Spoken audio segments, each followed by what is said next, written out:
Qu'elle soit massive ou qualifiée, l'audience est au centre du processus vertueux de création de valeur pour les éditeurs de contenu mobile.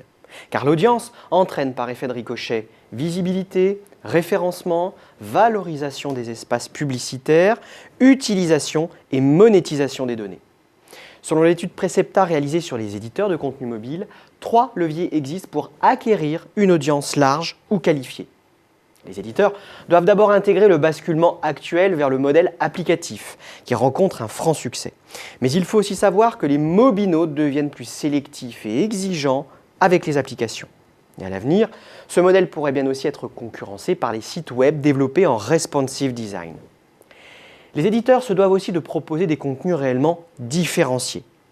Ils doivent enfin se forger une marque forte dans un univers du mobile où la concurrence fait rage. Les éditeurs de contenu doivent aussi innover pour créer des business models rentables et pérennes, car le constat est sans appel. Le modèle de la gratuité financée par la publicité est clairement un échec. C'est sans oublier aussi la domination de quelques gros agrégateurs de contenu, dont Google, Microsoft, Facebook et Yahoo, qui s'accaparent audience et revenus publicitaires. Mais les éditeurs ont des moyens de riposter. D'abord sur la face publicitaire de leur modèle, en privilégiant les formats alternatifs et davantage adaptés aux mobiles pour augmenter l'acceptabilité des utilisateurs. Sur la face éditoriale maintenant, les efforts pour basculer vers des modèles payants doivent s'intensifier autour du contenu en lui-même, mais également via la diversification des activités et la monétisation de nouveaux services.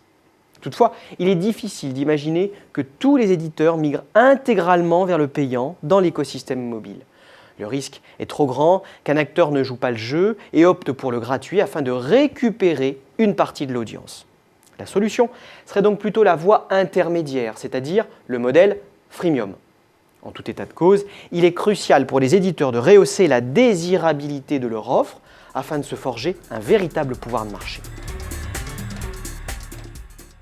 L'écosystème mobile est complexe car une multitude d'acteurs interopèrent les uns avec les autres. Les éditeurs de contenu doivent alors s'y insérer à leur avantage, en premier en valorisant leur fonds de commerce, c'est une clé d'entrée vers le développement d'offres de e-commerce et d'affiliation, pensez à Doctissimo, mais également de valorisation des données et des bases de données. Au sein des écosystèmes, les éditeurs de contenu mobile doivent aussi nouer des partenariats pertinents.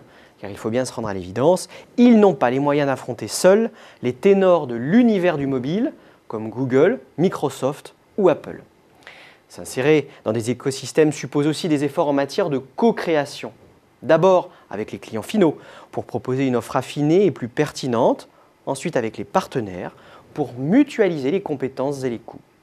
Il s'agit enfin pour les éditeurs de bien se positionner sur l'interface homme-machine. Car en mettant la main sur les datas relatives aux évolutions des usages, à la révélation des préférences individuelles ou à la recommandation, les éditeurs se construiront un solide avantage concurrentiel.